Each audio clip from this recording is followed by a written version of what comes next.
और रही बात विपक्ष की, विपक्ष ने तो पहले भी कई ऐसे मुद्दे उठाए हैं। राम मंदिर के मुद्दे को उठा के कभी उन्होंने नहीं लाए और कभी किसी के सामने नहीं रखा।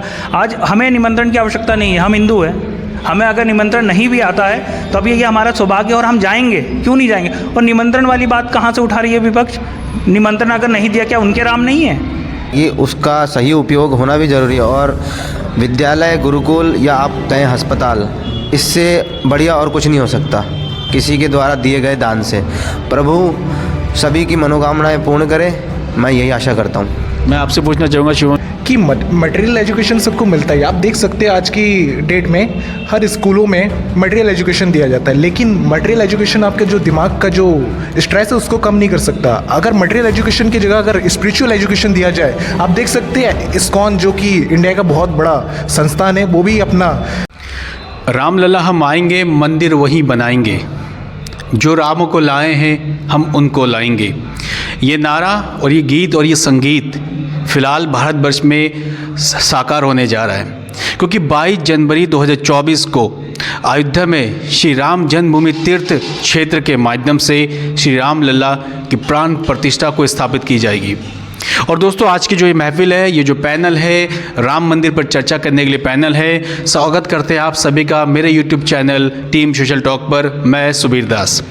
मैं आज की चर्चा को शुरुआत करूं, सबसे पहले कुछ चीज़ों का मैं इंट्रोड्यूस आपसे करवाना चाहता हूं।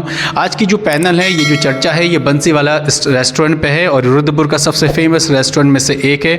और पैनल पर चर्चा करने के लिए सबसे पहले जो मेरे दाएं तरफ बैठे हैं मिस्टर अभिषेक गुप्ता जी, एडवोकेट है रुद्रपुर से, और मेरे लेफ़्ट साइड में बैठे हैं शंकर विश्वास जी हैं, जो भाजपा के युवा मोर्चा के यहाँ पर कार्यकर्ता है, जुझारू कार्यकर्ता है। और साथ में यहाँ पर शिवम स्वर्णिकार जी भी बैठे हैं और ये सोशल एक्टिविस्ट है और छात्र भी है।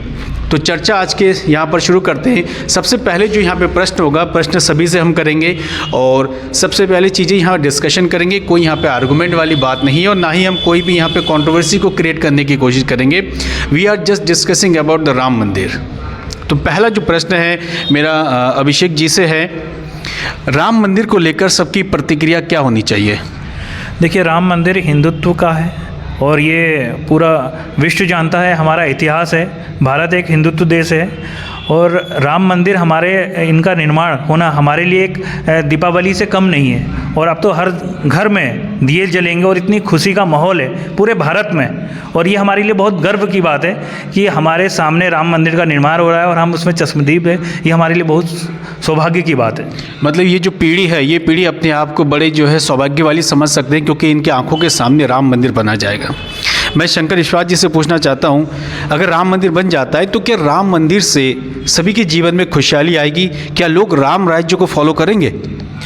देखिए, मैं आपके चैनल के माध्यम से सभी को यह सूचित करना चाहता हूं कि राम मंदिर बनने से राम जी के जो राम राज्य की बात होती है वो अवश्य उससे लोग प्रेरणा लेंगे मंदिर से। और ये मंदिर जो बन रहा है बहुत ही गौरव का विषय है समस्त हिंदुओं के लिए। 134 साल मुकदमा चला राम मंदिर के मुद्दे को लेकर, जिसे बाबर ने राम मंदिर को तोड़ दिया था। उस पे 3 गुंबद वाले ढांचे का एक मस्जिद का निर्माण गैर कानूनी तरीके से मीर वाकी ने करवाया था। उसको समस्त हिंदू भाइयों ने 6 दिसंबर 1992 को उस बाबरी ढांचे को ढा दिया था, जिसके पश्चात 5 अगस्त 2020 को देश के यशस्वी प्रधानमंत्री आदरणीय नरेंद्र मोदी जी ने उस राम मंदिर का शिलान्यास किया और अब 22 जनवरी को उसका शुभारंभ होना है मंदिर का। राम मंदिर, सभी को पता है कि राम मंदिर बनने जा रहा है, बड़ा भव्य तरीके से राम मंदिर बनने जा रहा है और सभी लोग इसमें कंट्रीब्यूशन भी अपना कर रहे हैं। कुछ लोग सहयोग कर रहे हैं, कुछ चंदा दे रहे हैं, धनराशि का सहयोग दे रहे हैं, आर्थिक से, शारीरिक रूप से जितनी कोशिश हो गई, हर कोई यहाँ पर अपना एक प्रयास कर रहा है राम मंदिर के तौर पर। मैं शिवम जी से जानना चाहूँगा कि राम राज्य की जो कल्पना करते हैं, मैंने इनसे भी पूछा, आपसे भी पूछ रहा हूँ, क्या राम राज्य के अंदर सभी का हित होना स्वाभाविक है या नहीं? सबसे पहले मैं दर्शकों को बोलना चाहूँगा जय श्री राम। जैसा कि आपने मुझसे क्वेश्चनिंग किया है, तो मेरा यही कहना है कि राम मंदिर अगर बनेगा तो ये सबके हित में आएगा। वहाँ पर सभी जितने भी वहाँ के नागरिक हैं उन सभी को रोज़गार मिलेगा, तो इसमें दूसरों की क्या ही नुकसान हो सकता है। तो मेरा यही कहना है, राम मंदिर जो बन रहा है ये सभी के हित में है। राम मंदिर बन रहा है ये सभी के हित में है, ऐसा सभी लोग कह रहे हैं। सोशल मीडिया पे भी बातें होती है, टीवी डिबेट में भी बातें होती है, लेकिन एक वास्तविक तौर पे ये भी जानना चाहिए अगर राम सबके हैं, जैसे अभी फारूक अब्दुल्ला साहब ने कमिटमेंट दिया कि राम सिर्फ भाजपा के नहीं है, राम सबके हैं। और ओबियसली मैं यहाँ जो पैनल में यहाँ पे देख भी रहा हूँ, लोगों से बात भी कर रहा हूँ कि राम सबके हैं, जैसे आपकी बातें कह रहे हैं, तो निमंत्रण सिर्फ एक ही गुट को क्यों, विपक्ष को निमंत्रण क्यों नहीं? नहीं, देखिए इसमें यह है कि बलिदान, राम मंदिर के लिए जो बलिदान दिया है वो हिंदुत्व ने दिया है। और अगर विपक्ष अगर इसमें अच्छा कार्य करती, विपक्ष ने कभी आवाज़ नहीं उठाई राम मंदिर की, क्यों नहीं उठाया उन्होंने? अगर राम उनके हैं तो क्यों नहीं उठाया? इससे कोई मैसेज ये जा रहा है कि राम मंदिर हम हिंदुत्व का है। अगर विपक्ष जो इतने साल सत्ता में रही, क्या किया विपक्ष ने राम मंदिर के लिए? नहीं, विपक्ष तो कहती है तो उनका पॉलिटिकल एजेंडा है ना, वो तो हमेशा सामने वाले को डिफेंड भी करना है, उसको हराना भी है, उससे आगे चलना है, तो वो तो विपक्ष का काम है। आम जनता के लिए राम मंदिर पॉलिटिकल मुद्दा नहीं है, ये पार्टी के लिए हो सकती है। मेरा ये कहना है, जब पार्टी सत्ता में थी, कांग्रेस पार्टी या कोई भी पार्टी, मेरा किसी व्यक्तिगत पार्टी से कुछ लेना देना नहीं है, कोई भी पार्टी जब सत्ता में आई उस समय राम मंदिर का मुद्दा क्यों नहीं उठाया उन्होंने? आज अगर भारत के यशस्वी प्रधानमंत्री हमारे नरेंद्र मोदी जी के कार्यकाल में इतना एक भव्य स्वागत है मंदिर का, तो इसमें विपक्ष को ये क्यों है कि विपक्ष को नहीं बुलाया गया? आप विपक्ष का तो यही कहना है ना कि वो तो पॉलिटिकल अगर एजेंडा है तो अभी तो निमंत्रण सभी को जाना चाहिए ना, तो निमंत्रण सिर्फ एक गुट को क्यों और दूसरे गुट को इग्नोर क्यों किया जा रहा है? नहीं, अगर ये गुट वाली बात है तो ये इसमें चर्चा का विषय है, पर ऐसा नहीं है। जो जो राम मंदिर के लिए बलिदान दिया है और जिन्होंने राम मंदिर के लिए संघर्ष किया है, सभी को निमंत्रण गया है, ऐसा किसी को व्यक्तिगत रूप से तो नहीं गया है। मैं शंकर जी से पूछना चाहूँगा कि जहाँ निमंत्रण की बात आती है तो विपक्ष जो है वो एक साइड हो जाता है, और जो भाजपा या संघ या उनसे विचारधारा से प्रेरित वाले लोगों को निमंत्रण जा रहा है। लगभग जो मेरे यहाँ पर जो आंकड़ा है वो लगभग मैं देख पा रहा हूँ कि 7,000 से अधिक लोगों को अभी तक निमंत्रण दिया जा चुका है, जिनमें सचिन तेंदुलकर हैं, मुकेश अंबानी हैं, गौतम अडानी, रजनीकांत, चिरंजीवी, रामचंद्र तेजा, अमिताभ बच्चन, विराट कोहली है। लेकिन क्या राहुल गांधी जी को निमंत्रण मिलेगा? देखिए, राहुल गांधी जी किसी संवैधानिक पद पर नहीं हैं, हो सकता है इसी वजह से उनको निमंत्रण नहीं दिया गया है। और रही बात विपक्ष की, विपक्ष का काम ही है आरोप लगाना। आज तक जितने भी मुद्दे अच्छे काम हुए हैं उस पर विपक्ष ने हमेशा कुछ ना कुछ आरोप लगाया ही है। इस विषय पर भी यही है, हिंदुत्व की लड़ाई समस्त हिंदू भाइयों ने लड़ी थी, और हर कोई बच्चा जानता है कि कांग्रेस पार्टी के विपक्ष के द्वारा, मैं कांग्रेस पार्टी का नाम अकेले नहीं लूँगा, जब 2004 में और 14 के बीच इनकी सरकार थी विपक्ष की, तब इन्होंने राम काल्पनिक थे ऐसा कहकर कोर्ट में एक अर्जी लगाई थी कि राम काल्पनिक है, राम सेतु काल्पनिक है, उसको भी, राम सेतु को भी तोड़ना चाह रहे थे। तो इन ऐसे लोगों को निमंत्रण ना देना ही मैं उचित समझूंगा।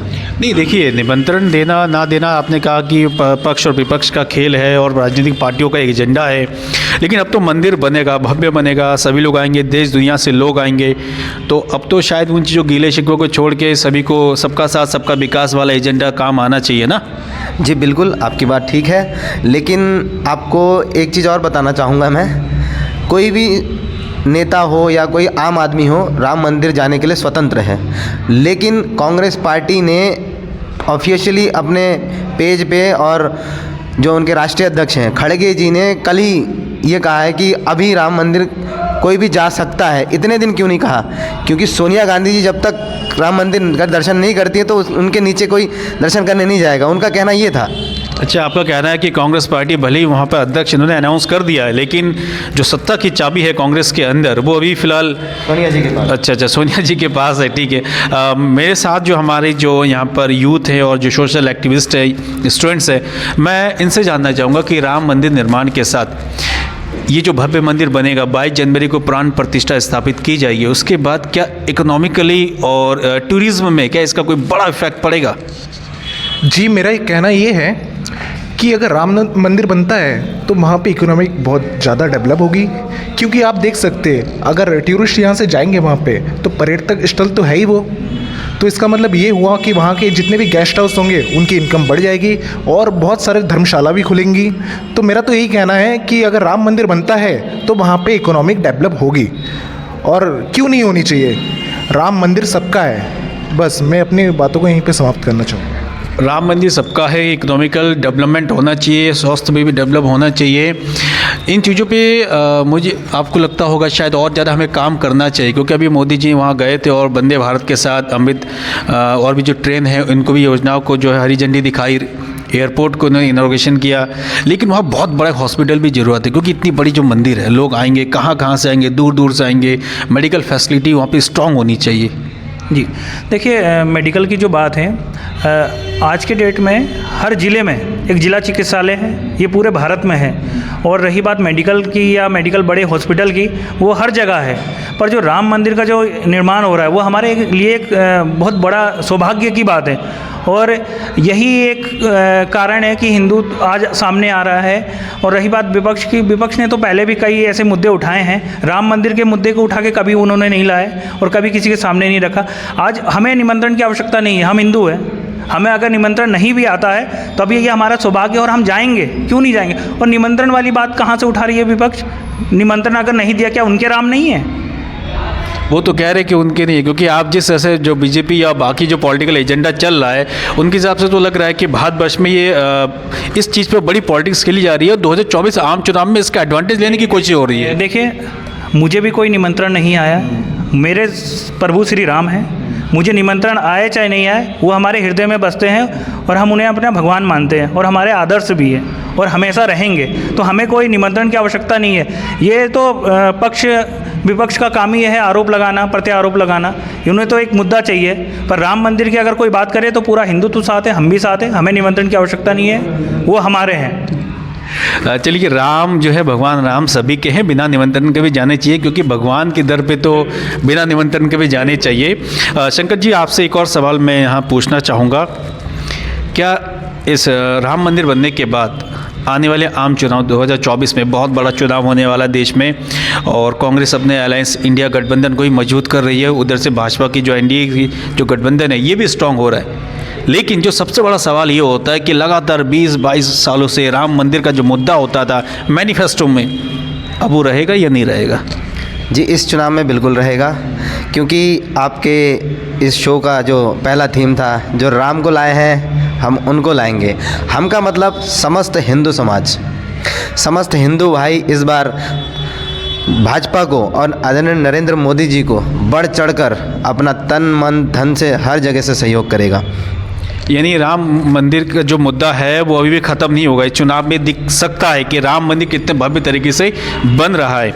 एक और सवाल होगा और इस सवाल के बाद जो आज का जो ये पैनल है हम उसको जो चर्चा है उसको यहीं समाप्त करेंगे। जो मेरा लास्ट जो यहाँ पर क्वेश्चन है इन सभी से है कि यहाँ पर यूथ डेलीगेशंस भी हैं, यहाँ पर हमारे एडवोकेट साहब भी हैं और भाजपा के युवा कार्यकर्ता भी हैं।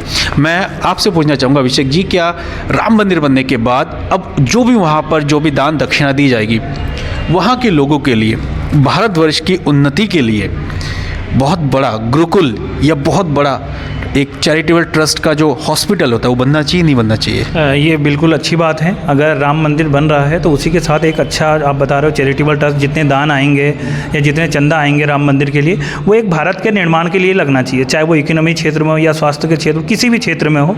एक बड़ा गुरुकुल होना चाहिए, शिक्षा दीक्षा का जो है। हाँ, हमारे राम जी के लिए उनका जैसा हमारे पूर्वजों या हम टीवी में भी देखते हैं कि उस समय के गुरुकुल एक विद्यालय जैसा कि उसमें क्या शिक्षा दी जाती है धर्म की, और एक अच्छा चरित्र निर्माण के लिए ये होना चाहिए। एक अच्छा चरित्र निर्माण से एक अच्छे राष्ट्र का निर्माण होता है। चरित्र निर्माण के लिए जो है शिक्षा का बहुत यहाँ पर इम्पोर्टेंस एक रोल होता है, लेकिन शिक्षा के क्षेत्र में कहीं ना कहीं बहुत ऐसी जगह है जो पिछड़ते हुए जा रहे हैं। तो क्या राम मंदिर बनने के बाद जो भी दान दक्षिणा आएगा तो इनसे बहुत बड़ा एक गुरुकुल यानी बहुत यूनिवर्सिटी भी बननी चाहिए? जी बिल्कुल, और जो दान दक्षिणा आएगी उसका सही उपयोग होना भी ज़रूरी है। और विद्यालय, गुरुकुल या आप कहें अस्पताल, इससे बढ़िया और कुछ नहीं हो सकता किसी के द्वारा दिए गए दान से। प्रभु सभी की मनोकामनाएं पूर्ण करे, मैं यही आशा करता हूँ। मैं आपसे पूछना चाहूँगा शिवम जी, इस पर आप क्या बोल सकते हैं? जी, मेरा ये कहना है कि मटेरियल एजुकेशन सबको मिलता है। आप देख सकते हैं आज की डेट में हर स्कूलों में मटेरियल एजुकेशन दिया जाता है, लेकिन मटेरियल एजुकेशन आपके जो दिमाग का जो स्ट्रेस है उसको कम नहीं कर सकता। अगर मटेरियल एजुकेशन की जगह अगर स्पिरिचुअल एजुकेशन दिया जाए, आप देख सकते हैं इस्कॉन जो कि इंडिया का बहुत बड़ा संस्थान है, वो भी अपना स्पिरिचुअल एजुकेशन के लिए अपने बहुत सारे गुरुकुल, बहुत सारे बेस अपने ओपन कर चुके। तो मेरा यही कहना है, अगर स्पिरिचुअल एजुकेशन मिलता है तो ये बहुत अच्छी बात होगी। और राम मंदिर, जहाँ तक मुझे पता है, हमारे जो प्रधानमंत्री है ये ज़रूर गुरुकुल का निर्माण जरूर करेंगे। धन्यवाद। तो राम मंदिर से दोस्तों, जैसा कि इस पैनल पे हमने चर्चा की है कि कई सारे यहाँ पर लोगों को फ़ायदा मिलेगा। सबसे पहले वो आस्था का केंद्र है, भारतवर्ष के और विश्व के कोने से यहाँ पे लोग आएंगे, अपना आराध्य प्रभु श्री राम के चरणों में अपना नमन अर्पित करेंगे। उसके साथ जितने भी वहाँ पे दान दक्षिणा होगी, हो सकता है कि बहुत बड़ा आने वाले टाइम पे यूनिवर्सिटी बने, वहाँ पे गुरुकुल बने, जो हमारे प्राचीन संस्कृति है उसको पुनः स्थापित करने में सहयोग प्रदान करेगी। वहाँ पे टूरिज्म फैक्टर जो होगा बहुत वहाँ पे हाई लेवल में पहुँचेगा। साथ में वहाँ की जितनी भी मेडिकल फैसिलिटी होगी उनमें भी एक बूस्टअप का काम होगा। तो ये ऐसी चर्चा है, लेकिन इसकी हकीकत क्या है दोस्तों, 22 जनवरी के बाद पता चलेगा, जब प्रभु श्री राम सभी के दौर में आएंगे और सभी के लिए एक उम्मीद है कि भगवान श्री राम फिर से हम सबके बीच होंगे। सो बहुत बहुत थैंक यू, मुझे धन्यवाद। जितने भी मेरे पैनल बैठे हैं, अभिषेक भाई बैठे हैं यहाँ पर, शंकर जी और शिवम जी, आप सभी का धन्यवाद और वेलकम है। और दोस्तों आज की चर्चा में इतना ही, और कल फिर मिलेंगे हम एक और नई चर्चा के साथ। ये राम मंदिर पर चर्चा थी, और आज का जो वीडियो पसंद आए तो please like share and comments जरूर करें। अगर पॉसिबल हो तो इस वीडियो को ज़्यादा से ज़्यादा शेयर करने की कोशिश करें। सो सभी को थैंक यू वेरी मच। जय हिंद, जय श्री राम।